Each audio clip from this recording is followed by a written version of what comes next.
Achtung, baby! We Japanese learn a thing or two studying East German car. When the Berlin Wall fell in 1989, Trabants were used as escape vehicles for a population that had been locked behind the Soviet Iron Curtain for decades. Trabants were ridiculed, a symbol of a socialist planned economy gone wrong. It seemed like a piece of ancient history compared to cars from the West. Yet, when the Trabant launched, it used upcycled, innovative new materials to bring freedom of movement to a country ravaged by war and lacking basic raw materials.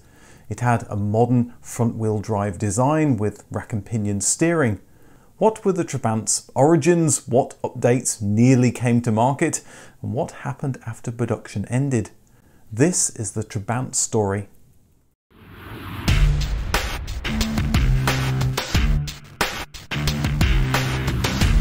Auto Union's four rings symbolised the four merged car brands that helped stave off bankruptcy in the 1930s. After the Second World War, Germany was overseen by the victorious Allied powers, and Auto Union found all but their Berlin factory fell in the Soviet-controlled zone. The Soviets reshaped the region in their own image, creating a dictatorial socialist state that took a dim view to capitalism. Seeing that the new East German state wasn't going to let Auto Union be the capitalist company they wanted to be, and with the West German government fearing Auto Union cars in West Germany could be starved of spare parts, Auto Union moved their headquarters to Ingolstadt in the American zone and started acquiring new production facilities. The old Auto Union factories were quickly taken over by the Soviet-controlled East German government, despite Auto Union's wishes. The East German government's point of view was this was property owned by Nazis and war criminals and was being claimed for the good of the people. Before the war, Auto Union produced the DKW branded F-Series small car, so the East German government restarted production to give their citizens much needed transportation. Or they would if they could produce enough cars. Like all of Europe, raw materials were in short supply after the war, and the East German government prioritised other industries over car production. Sheet metal wasn't readily available in East Germany and couldn't be bought from the West. In the 1930s, Auto Union had experimented with plastic body panels, but they proved to be too expensive, too hard to manufacture, and were easily broken. The 1950s brought synthetic polyester resins to the West. Maybe the East Germans could make something similar and use it to solve their sheet metal problem. They combined a phenolic resin, better known as Bakelite, that was used for 1930s telephones and radios, with short cotton fibres from a nearby factory that couldn't be spun and so were a waste product. They found it produced large body panels that were hard-wearing, cost-effective to manufacture, and most importantly, were readily available. It was a similar material to fiberglass, which was exciting Western car designers at the time with its many uses. The new material, dubbed Duroplast, was tested on F-Series cars. The chassis was shortened, and with a new Duroplast body, the new P70 launched in 1955. But underneath the modern shape, there were problems. By using the F-Series as a starting point, it was still too expensive for the general population. Supply issues meant initial cars didn't have sliding windows. The saloon's boot didn't open from the outside, it could only be accessed from the passenger compartment.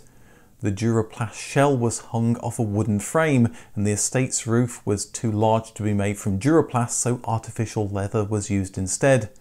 Soon it was found the Duroplast pressing tools were wearing out, and the paint was flaking off this new wonder material.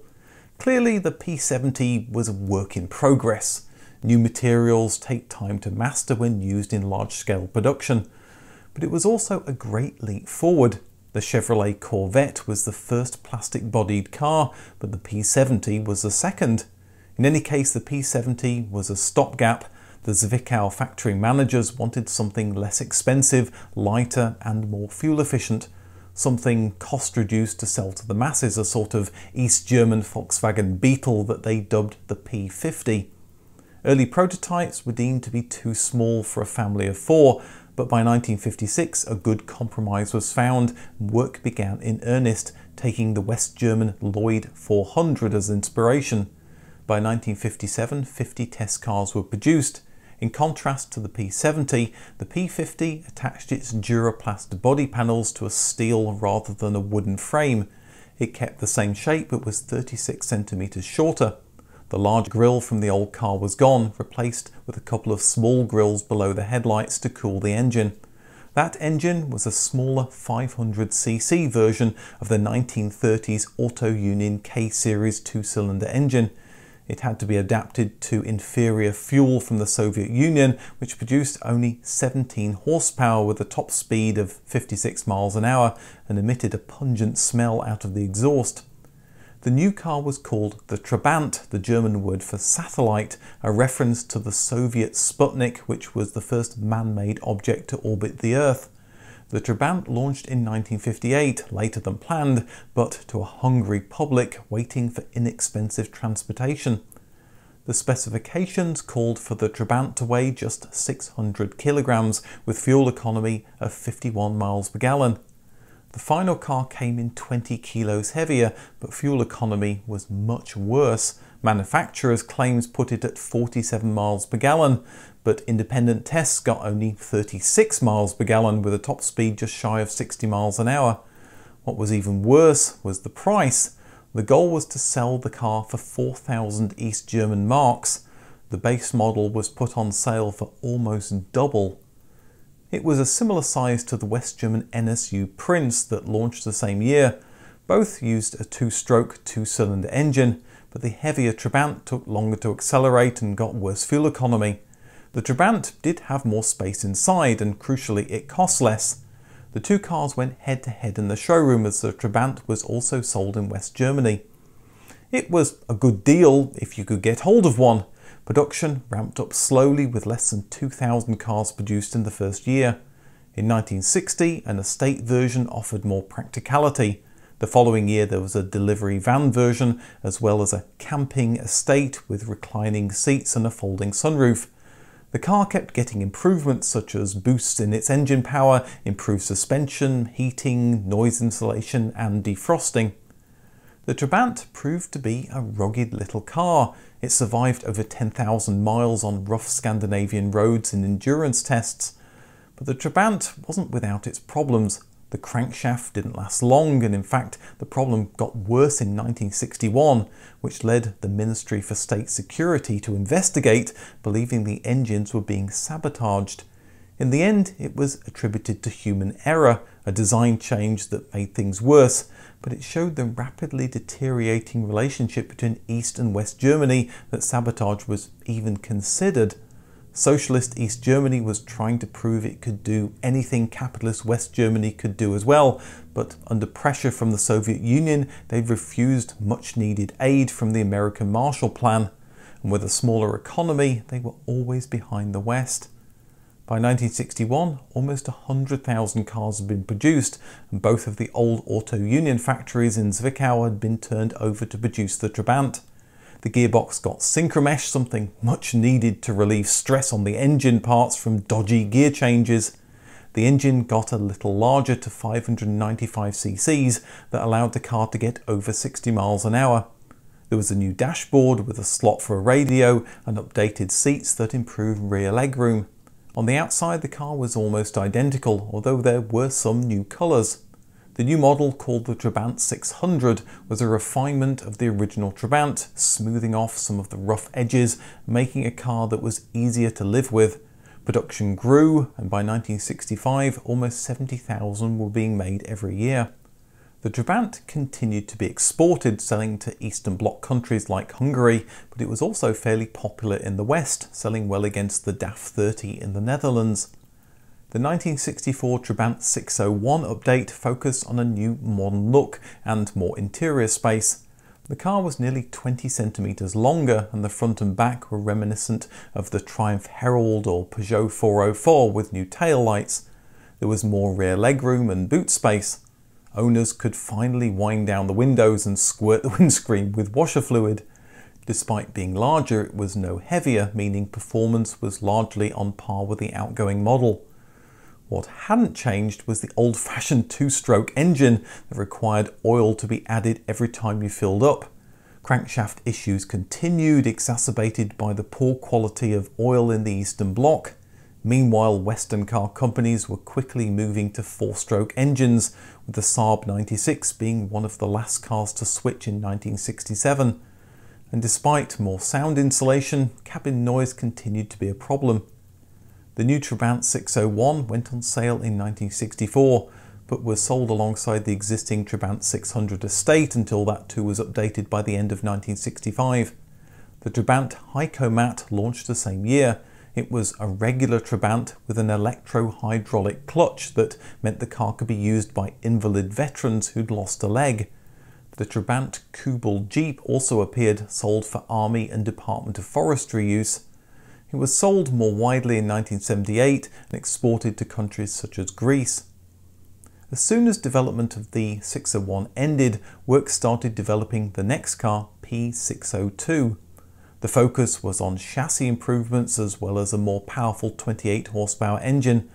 With the East German economy not growing as fast as expected, production of the new luxury Wartburg 353 was prioritised and plans for a Trabant P602 were dropped.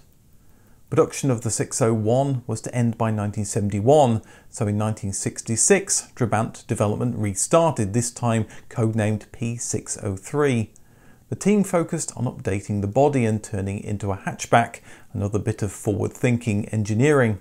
It would take Western car companies until the 1970s to embrace a small hatchback. It got an updated tubular steel frame, again with Duraplast panels, and a new innovative engine. A version of the Wankel rotary engine was in development and was pitted against various contenders, including the 3-cylinder 1-litre engine from the Wartburg 353 and the 1-litre 4-cylinder from the Skoda 1000 MB, built in neighbouring Czechoslovakia, another friendly Eastern Bloc country. By 1968 the design was finalised and preparations were made for full production, but the East German government shut the programme down. They preferred a new car that would be something between the Trabant and the larger, more luxurious Wartburg, something that could beat the increasingly sophisticated cars West Germany were producing that were putting the Trabant and the Wartburg to shame. This would morph into a joint development by East Germany and Czechoslovakia to replace the Trabant, Wartburg and Skoda. Prototypes were created, but both countries disagreed on the direction it should go, and the project dragged on. In the meantime, the East German leaders allowed a small update to the existing Trabant 601 in 1969. The engine got a 3 horsepower boost and the car got a few other minor improvements. A limited number of Trabants received a test version of the new Wankel engine, but as Citroën and NSU found out, rotary engines were a nightmare to make reliable and fuel efficient, so plans to bring it to production were dropped. The Trabant management team pitched the P603 again in 1971, but that led nowhere. But with the joint East German-Czechoslovakian car project failing, in 1973 the East German government agreed to take the P603 work and apply it to a new Trabant update called Project P610. A new hatchback shape was designed and the 2-stroke engine was replaced with Skoda's 1.1-litre 4-cylinder 4-stroke engine. Development dragged on throughout the 1970s and was finally cut by the East German government in 1979 after deciding it would cost too much to bring to production. It was clear the East German economy was in trouble. In the early days after the Second World War, the leaders had been adamant that they could show West Germans that a socialist planned economy was superior and led to a happier population. Production of the Trabant steadily increased, but it wasn't close to satisfying demand. In real terms, it was getting cheaper to purchase, and many East Germans had money in the bank to buy one.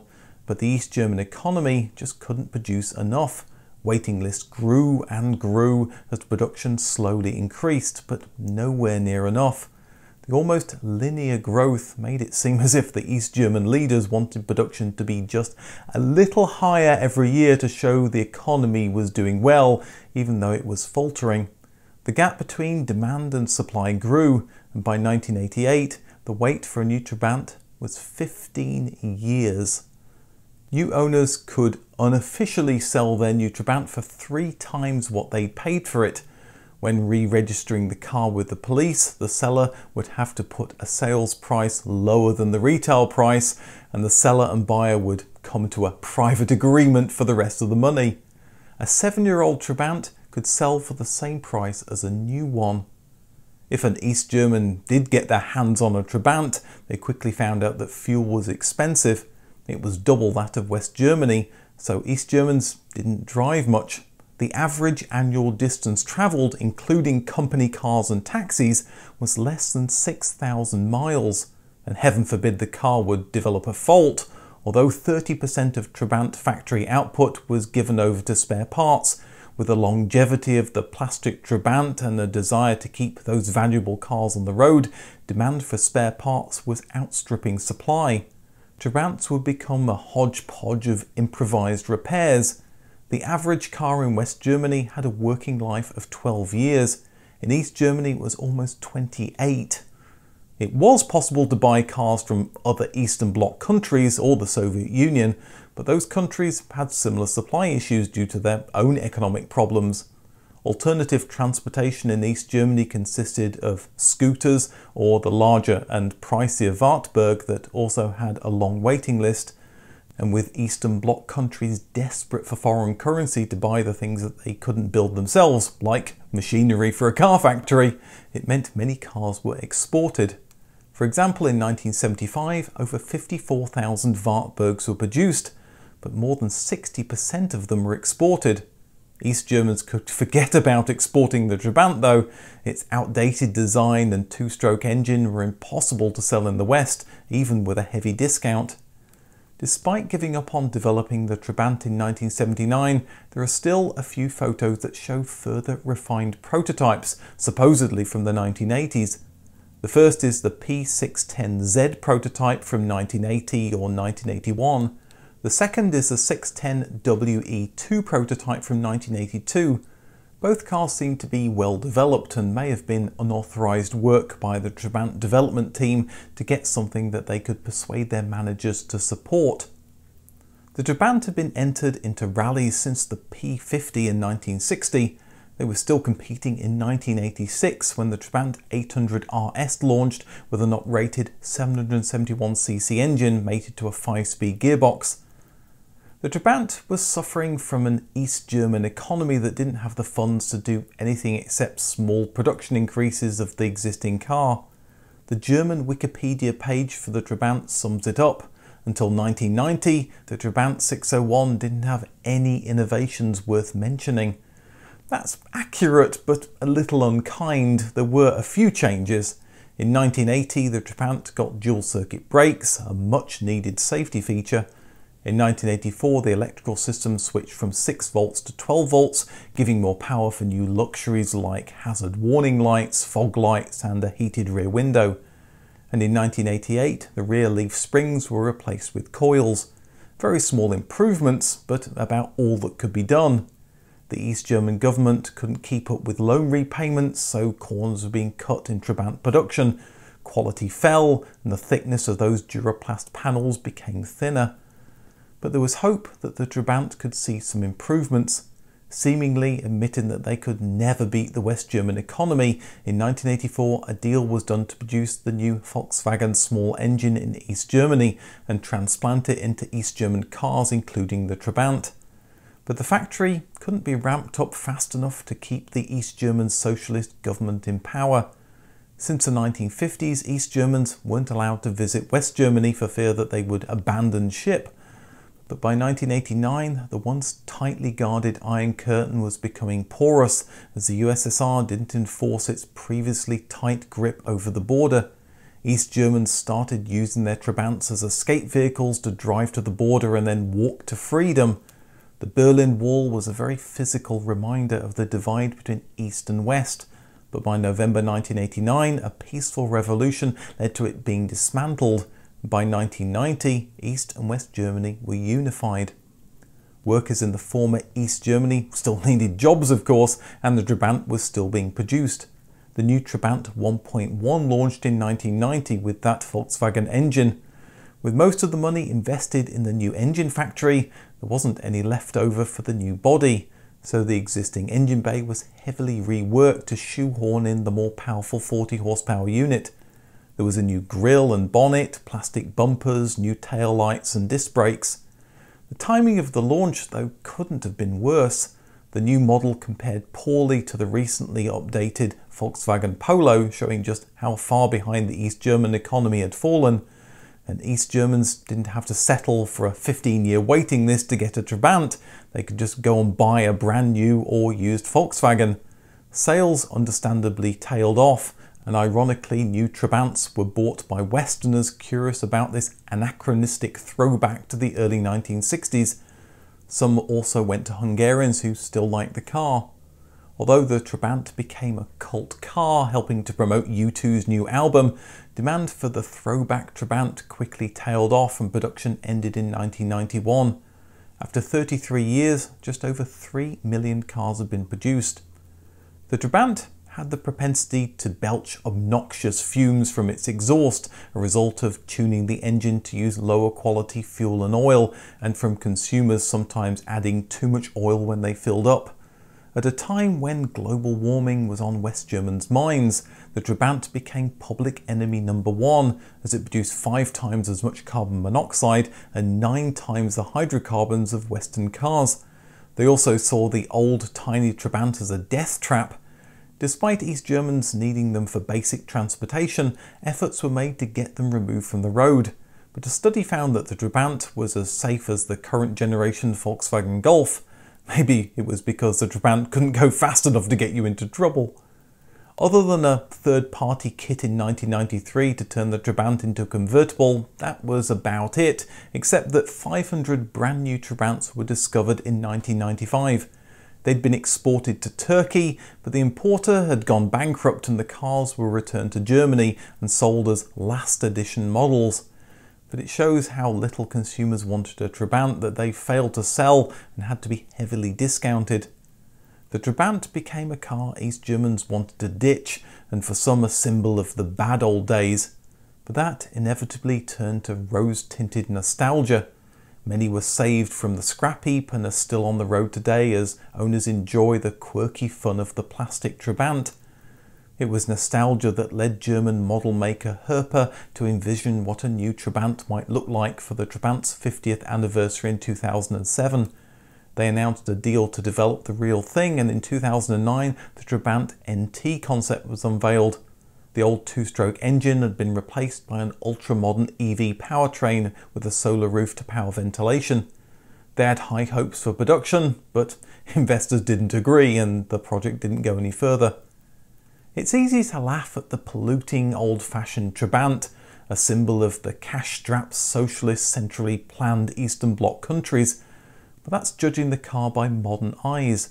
The original Trabant used new innovative materials. Yes, early cars had problems, but then what new cars don't? The Trabant workers did what they could within their limited budget to address any issues and turned it into a tough little car that was easy to fix. Those innovative upcycled Duraplast panels made it resistant to rust, allowing them to keep on going. The new shape of the 601 was stylish for the time, and with more funding the Trabant could have been one of the first small hatchbacks. The Trabant is a fitting symbol to the hopes and dreams of a socialist East German state that turned into an economic disaster. There were some interesting bits that didn't fit into the video that you might enjoy in the Trabant optional extra video on the right. Thanks for watching, and I'll see you in the next video.